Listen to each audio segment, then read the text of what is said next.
আসসালামু আলাইকুম। আলহামদুলিল্লাহ, আলহামদুলিল্লাহ আমরা হাসিনা মুক্ত বাংলাদেশে এক হতে পেরেছি। আলহামদুলিল্লাহ আমরা পুরানো জালেমের হাত থেকে নিস্তার পেয়েছি। আলহামদুলিল্লাহ, এবং ইনশাআল্লাহ আমরা ভবিষ্যতে কোনো নতুন জালেম সৃষ্টি হতে দেব না। সংগ্রামী সাথী এবং বন্ধুগণ, গতকাল রংপুর বিভাগের সমাবেশ শেষে বাড়ি যাওয়ার পথে পৃথক দুই দুর্ঘটনায় ইসলামী আন্দোলন বাংলাদেশ এবং বাংলাদেশ জামাতি ইসলামের আমাদের দুই ভাই গাইবান্ধার উমর ফারুক এবং নীলফামারীর মোহাম্মদ জাবেদ আলী ইন্তেকাল করেছেন। বলেন ইন্না লিল্লাহি ওয়া ইন্না ইলাইহি রাজিউন। তারা ইসলামের জন্য, কোরআনের জন্য, বাংলাদেশের ন্যায় এবং সত্যের জন্য গতকাল সমাবেশে এসেছিল। যাওয়ার পথে দুর্ঘটনায় তাদের ইন্তেকাল হয়েছে। আমি দোয়া করি মহান রব্বুল আলামিন আমাদের এই দুই ভাইকে যাতে শহীদি মৃত্যু দান করেন। সংগ্রামী সাথী এবং বন্ধুগণ, আমি আমার বক্তব্যের মধ্যে সব সময় স্পষ্ট ভাষায় বলে থাকি, রেখে ঢেকে বলি না। স্পষ্ট করে বলি যে নতুন করে জন্ম হওয়া জালেমের নাম হচ্ছে বিএনপি। এটা বলার পরে আমার সোশ্যাল মিডিয়া ফেসবুকের মধ্যে বিএনপি সমর্থক গোষ্ঠী এসে আমাকে গালাগালি করে। আমার কোনো আপত্তি নাই, আমি উত্তর দিই জাযাকাল্লাহ খাইরান। তারপর তারা জিজ্ঞেস করে আমি কেন বিএনপিকে জালেম বলি। আমি বিএনপি সমর্থক গোষ্ঠীকে বলতে চাই, এই প্রশ্নটা আমাকে না করে আপনারা আপনাদের কেন্দ্রীয় কার্যালয় ঢাকার পল্টন অফিসের নেতাদের জিজ্ঞেস করেন। ঢাকার পল্টন বিএনপি কার্যালয় থেকে হাসিনা মুক্ত বাংলাদেশে বারবার অসংখ্য দফায় হাজারের উপর বিএনপি নেতাকর্মীকে বহিষ্কার করা হয়েছে। শিলংয়ে বসে হাওয়া খাওয়ার জন্য বহিষ্কার হয় নাই, চাঁদাবাজির জন্য বহিষ্কার হয়েছে, রাজধানীর জন্য বহিষ্কার হয়েছে, দখলবাজির জন্য বহিষ্কার হয়েছে, খুনের জন্য বহিষ্কার হয়েছে। আপনাদের নিজের দলের কেন্দ্রীয় নেতারা আপনাদেরকে বহিষ্কার করে। আপনাদেরকে জালিম না বললে আমি কাকে জালিম বলবো? ইদানিং দেখতে পাচ্ছি জাতীয় নির্বাচনের প্রাক্কালে ওই যে বহিষ্কার আদেশ বিএনপির নেতা কর্মীদের, এখন দফায় দফায় সব বহিষ্কার আদেশ আবার তুলে নেওয়া হচ্ছে। তাহলে বহিষ্কারের নাটক করা সন্ত্রাসী সংগঠন বিএনপিকে জালেম না বললে আমি কাকে জালেম বলবো? সংগ্রামী সাথী এবং বন্ধুগণ, পুরাতন জালেম গিয়েছে, নতুন জালেম এসেছে। আমার সামনের জনতাকে স্পষ্ট করে বলে দিতে চাই, আগামীর বাংলাদেশে কোন জালেম, কোন স্বৈরাচারের জায়গা হবে না ইনশাআল্লাহ। আগামী নির্বাচন হবে দুইটা শক্তির মধ্যে। এক পক্ষে থাকবে সকল জালেম শক্তি, আরেক পক্ষে থাকবে ইসলামী ও দেশপ্রেমিক শক্তি। আমি আপনাদের মনে করিয়ে দিতে চাই, শিয়ালের মতো 100 বছর বাঁচার চেয়ে সিংহের মতো একদিন বেঁচে থাকা উত্তম। যেই বিভাগের নাম ময়মনসিংহ, যেই বিভাগের নামের মধ্যে সিংহ রয়েছে, আমি বিশ্বাস করি সেই সিংহরা আগামী নির্বাচনে সিংহের মতো লড়াই করবে, অন্যায়ের বিরুদ্ধে লড়াই করবে, আগামীর বাংলাদেশ ইসলামের বাংলাদেশ গড়ে তুলবে, আগামীর বাংলাদেশ কোরআনের বাংলাদেশ গড়ে তুলবে, আগামীর বাংলাদেশ ন্যায় এবং জনগণের বাংলাদেশ হিসাবে গড়ে তুলবে। ময়মনসিংহের সিংহ বাহিনীকে বলে যেতে চাই, গণভোটে হাকে জয়যুক্ত করতে হবে। এবং 8 দলের যেই প্রার্থী আসবে, যেই প্রতীক নিয়ে আসবে, তাকে জয়যুক্ত করতে হবে। অতএব গণভোটে হা বলো, 8 দলের প্রতীকে সিল মারো। গণভোটে হা বলো, 8 দলের প্রতীকে সিল মারো। আজ বিদায় নেব। বিদায়ের আগে সবাইকে মিলে সিংহের একটা গর্জন দিব। যেই গর্জন হিন্দুস্তানে পৌঁছাবে, যেই গর্জন পুরানো জালিম আওয়ামী লীগ শুনবে, নতুন জালিম বিএনপি শুনবে। ময়মনসিংহের সিংহ বাহিনী গর্জনের জন্য প্রস্তুত হন। নারায়ে তাকবীর, নারায়ে তাকবীর, নারায়ে তাকবীর। এই সিংহের গর্জন বিজয় পর্যন্ত ধারণ করতে হবে। বিজয়ের পথে যাত্রা শুরু, জীবন অথবা মৃত্যু। আসসালামু আলাইকুম। জাতীয় নেতৃবৃন্দ, বিভাগীয় নেতৃবৃন্দ, জেলা নেতৃবৃন্দ, এই অঞ্চলে জাতীয় সংসদে প্রতিযোগিতাকারী 8 দলের সংসদ সদস্য প্রার্থীবৃন্দ, সংগ্রামী সাথী এবং বন্ধুগণ, আমার সামনে যারা উপস্থিত রয়েছেন, আমার একান্ত প্রিয় ভাইয়েরা, সাংবাদিক বন্ধুগণ, আজকের এই ঐতিহাসিক সার্কিট হাউস ময়দানে মাইক যন্ত্রের সাহায্যে যাদের কানে আওয়াজ পৌঁছছে, সেই সমস্ত উপস্থিত অনুপস্থিত ভাই ও বোনেরা, আসসালামু আলাইকুম রহমতুল্লাহি ওয়া বারাকাতুহু। মহান আল্লাহর শুকরিয়া আদায় করছি। প্রথমে রাজশাহী বিভাগে, দ্বিতীয়ত বরিশাল বিভাগে, তৃতীয়ত রংপুর বিভাগে, চতুর্থত আজকের এই ময়মনসিংহ বিভাগের 8 দলীয় ঐতিহাসিক সমাবেশগুলো সুন্দরভাবে অনুষ্ঠিত হতে পারছে। এই জন্য আল্লাহ তাআলার দরবারে শুকরিয়া আদায় করি। সবাই অন্তর থেকে চিৎকার করে বলেন আলহামদুলিল্লাহ, আলহামদুলিল্লাহ, আলহামদুলিল্লাহ রাব্বিল আলামিন। আল্লাহ তাআলা কোরআন মাজিদে তার পরিচয় দিয়ে একটি ছোট্ট সূরা নাজিল করেছেন। হাদিস অনুযায়ী এই সূরাটি 3 বার পড়লে কোরআন মাজিদের 1 খতমের সব পাওয়া যায়। আমি সেটি পড়েই শুরু করতে চাই। আউযু বিল্লাহি মিনাশ শাইতানির রাজিম, বিসমিল্লাহির রহমানির রহিম। আপনারা পড়তে পারেন। কোরআন মাজিদের কমপক্ষে 1/3 পড়ার সব আল্লাহ তাআলা দিবেন। বিসমিল্লাহির রহমানির রহিম।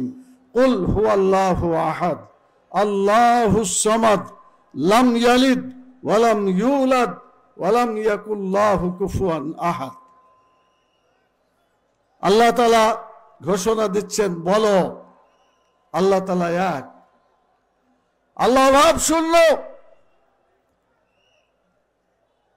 তিনি কাউকে জন্ম দেন নাই এবং তিনি নিজেও জন্মগ্রহণ করেন নাই কারো দ্বারা, এবং তার সমতুল্য আর কেউ নাই।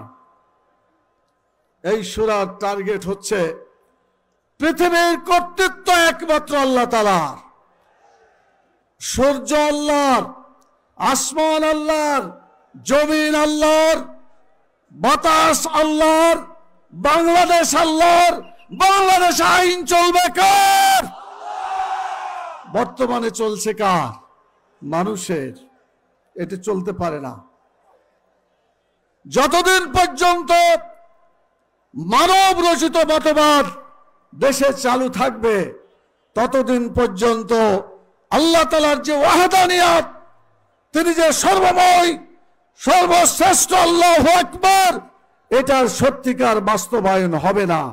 আপনারা কি চান বাংলাদেশে এতদিন ধরে মানুষের তৈরি করা মতবাদ, কোন সময় ছিল ধর্মনিরপেক্ষতাবাদ, কোন সময় ছিল জাতীয়তাবাদ, মানুষের তৈরি মতবাদ বাংলাদেশে 54 বছর শাসন করেছে, কিন্তু মানুষের মুখে হাসি ফুটাতে পারে নাই, মানুষের দুঃখ দুর্দশা দূর হয় নাই। অনেক কষ্টে বাংলাদেশের মানুষ 54 বছর কাটিয়েছে। আমরা বাংলাদেশের মানুষের ভাগ্যের পরিবর্তন করতে চাই। আপনারা কি রাজি আছেন ভাগ্যের পরিবর্তন করতে? তাহলে কি মানুষের আইনকে আপনারা চলতে দেবেন? আমরা এখন থেকে বাংলাদেশে জাতীয় সংসদ সহ, সচিবালয় সহ সকল শিক্ষা প্রতিষ্ঠান, সকল ধরনের যত প্রতিষ্ঠান আছে, সকল প্রতিষ্ঠান শুধুমাত্র কেবলমাত্র একমাত্র আল্লাহর আইন দ্বারা পরিচালিত হবে। ইসলাম বিরোধী কোন আইন এখানে চলতে পারবে না। যদি আপনারা একমত হয়ে থাকেন, তাহলে আমি আপনাদেরকে বলতে চাই, এই হাত দুটা দিয়েছে কে বলেন? জোরে বলে, এই হাত দুটা কে দিয়েছে? এই হাত দুটা যদি আল্লাহর হয়, এই হাত দিয়ে আমরা শিল মারবো কি মানুষের আইনের পক্ষে না আল্লাহর আইনের পক্ষে? যারা যারা আল্লাহর আইনের পক্ষে শিল মারবেন হাত উঠান, আল্লাহকে দেখান। ময়মনসিংহ বিভাগীয় সমাবেশে আল্লাহ তাআলার কাছে আমরা ওয়াদা করছি, যতদিন বেঁচে থাকবো আল্লাহর আইনের সাথেই আমরা থাকবো ইনশাআল্লাহ। হাত নামান। আমি আপনাদেরকে কয়েকটা প্রশ্ন করতে চাই, একটু থামেন। স্লোগান এখানে দরকার বেশি নাই, স্লোগান দিবেন গ্রামে গঞ্জে, মানুষের কানে দিবেন যে আল্লাহর আইন চালু করতে হবে, ওখানে দিবেন। এখানে একটু থামেন।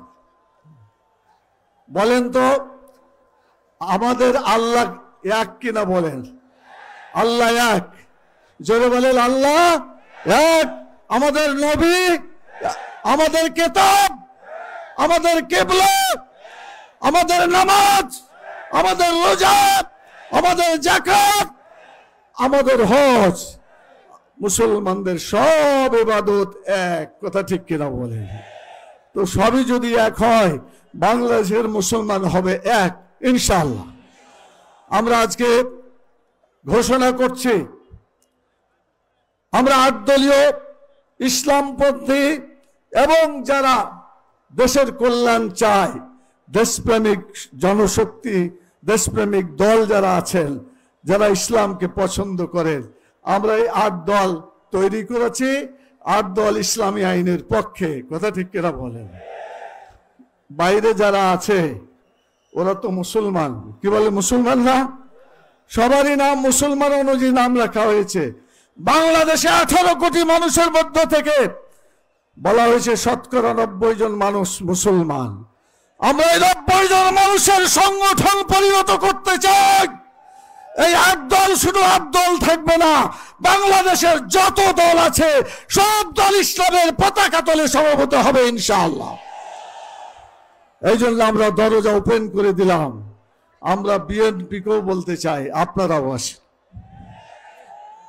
আপনারাও আল্লাহকে এক বলে স্বীকার করেন, আপনারা কোরআনকে মানেন, কোরআনকে এক কিতাব হিসাবে আপনারাও মানেন।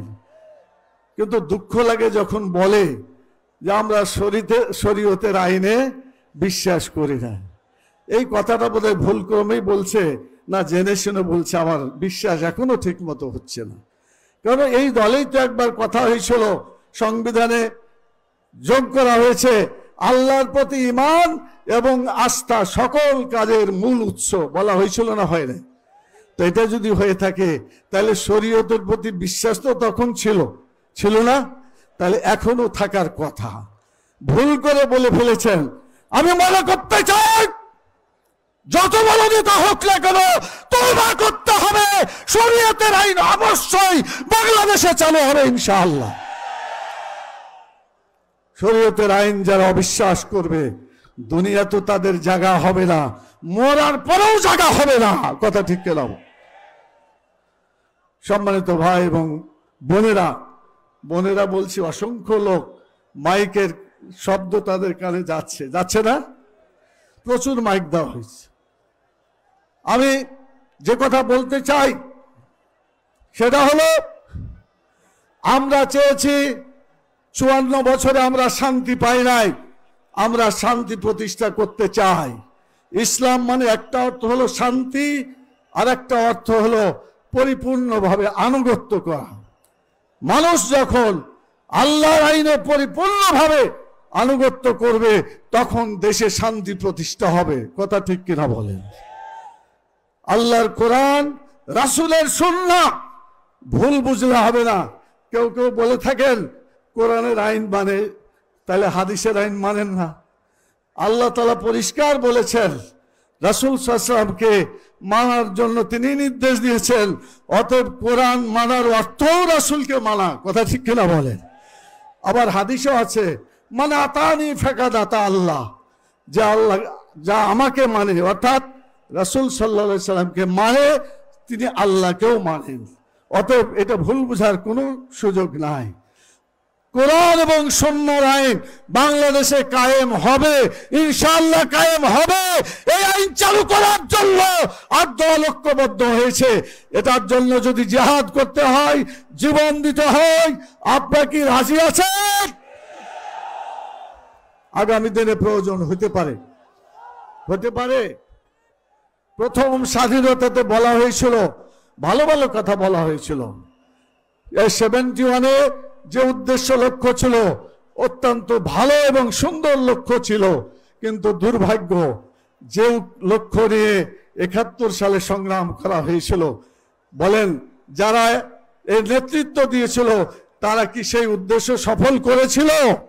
করে নাই। তাহলে বোঝা যাচ্ছে প্রথম স্বাধীনতা ব্যর্থতায় পরিণত হয়েছে। দ্বিতীয় স্বাধীনতা আবু সাইদ আর মুগ্ধ তারা জীবন দিয়ে শুরু করে প্রমাণ করেছে প্রথম স্বাধীনতা ব্যর্থ হয়েছে, দ্বিতীয় স্বাধীনতা তারা ঘোষণা করে গেছে জীবন দিয়ে।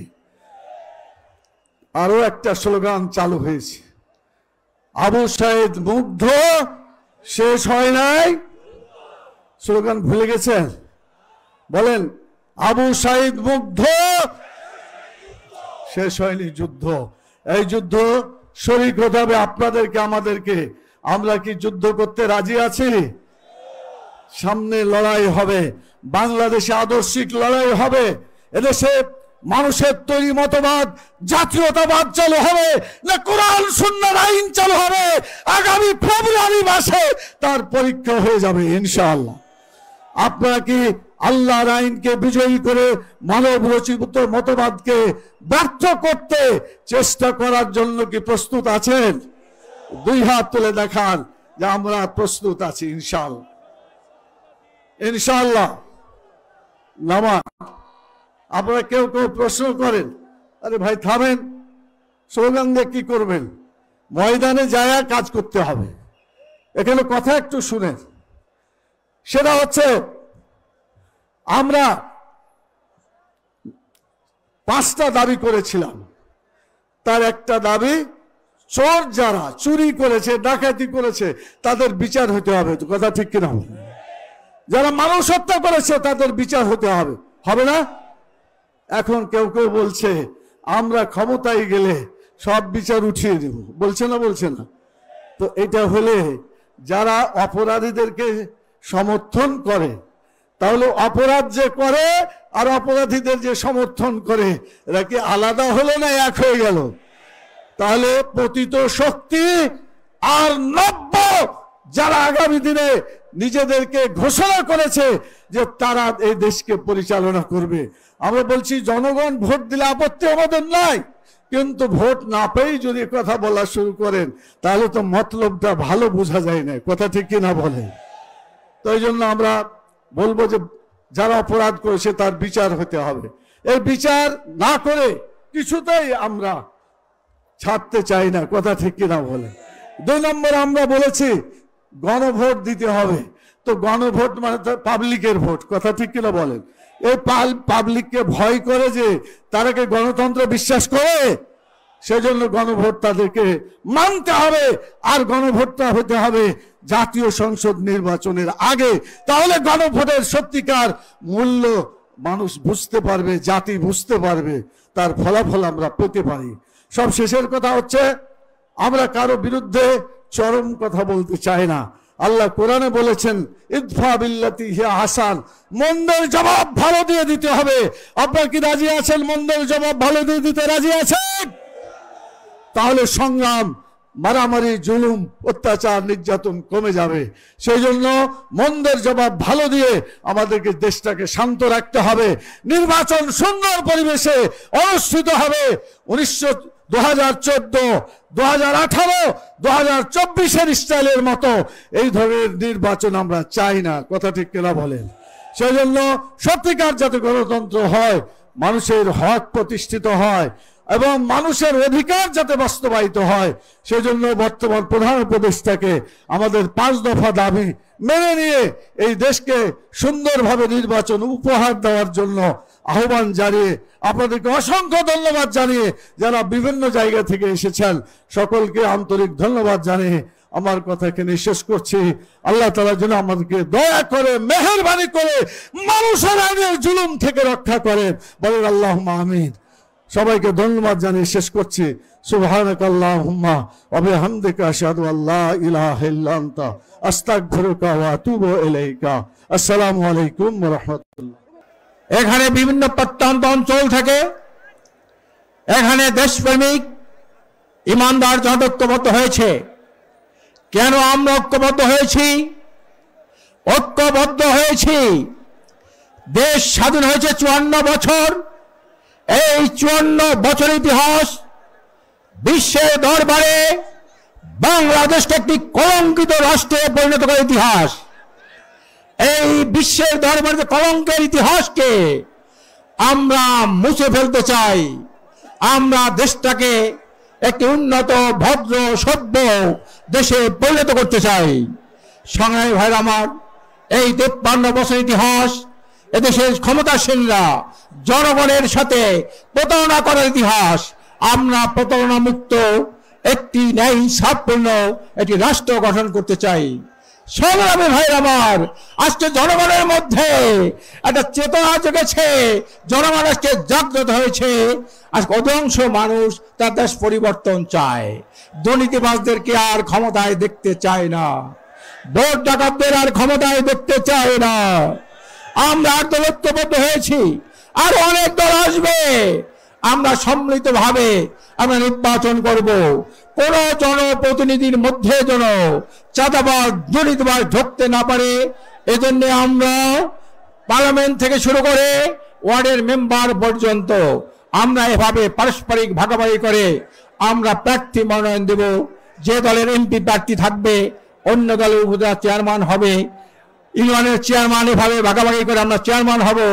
ও 9টা ওয়ার্ডের মেম্বারেও ভাগাভাগি করে আমরা মেম্বার হব, যাতে কোনো চাঁদাবাজ, স্বৈরাচার, কোনো দুর্নীতিবাজ যেন জনপ্রতিনিধির নামে জনগণকে ধোঁকা দিতে না পারে। সংগ্রামী ভাইরা আমার, ইতিমধ্যে খবর এসেছে জনগণের যে জাগ্রত চেতনা দেখে একটা ফ্যাসিস্ট দল তাদের মাথা খারাপ হয়ে গেছে। আমাদের বিভিন্ন জায়গায় আমাদের 8 দলীয় নেতাকর্মীর উপরে তারা হামলা করছে। আমি এই সরকারকে পরিষ্কার বলতে চাই, এক ফ্যাসিস্টকে যেভাবে হারানো হয়েছে, আর যদি কোনো নব্য ফ্যাসিস্টের আগমন ঘটে আমরা কিন্তু এটা বরদাস্ত করব না। আপনি সরকার যদি এগুলোকে দমন করতে না পারেন, আপনার অবস্থাও কিন্তু ফখরুদ্দিনের মতো অবস্থা হবে। সেদিন বেশি দেরি নাই। সংগ্রামী ভাই আমার, আজকের 5 দফা জানেন। 5 দফা হলে জনগণের দফা, জনগণের দাবি, একটা কার্যকর পার্লামেন্ট গঠনের দাবি, দুর্নীতি দুঃশাসন মুক্ত একটি সুখী সমৃদ্ধ কল্যাণ রাষ্ট্র প্রতিষ্ঠার দাবি। সংগ্রামী ভাইরা আমরা আসুন, আমরা সবাই ঐক্যবদ্ধ থাকবো, কাঁধে কাঁধ মিলে থাকবো। আমরা বাংলাদেশকে নতুন বাংলাদেশে করতে চাই। এই পচা গান্দা রাজনীতি আমরা কবে রচনা করতে চাই। আমরা একটা স্বৈরাচার মুক্ত দেশ গঠন করতে চাই। সংগ্রামী ভাইরা আমার, আপনারা ঐক্যবদ্ধ থাকেন। আপনারা যদি অতন্দ্র প্রহরী ভূমিকা পালন করেন, সাংবাদিক ভাইরা যদি আপনার সঠিকভাবে কলম লেখেন, এই দেশটা পরিবর্তন হবে। এদেশে আর দুর্নীতিবাজদের কোনো জায়গা হবে না, সন্দেহের জায়গা হবে না। ইতিমধ্যে জরিপ এসেছে, 90% মানুষ দেশের পরিবর্তন চায়। 90 জন মানুষ একটা সুশাসন ন্যায় বিচার চায়।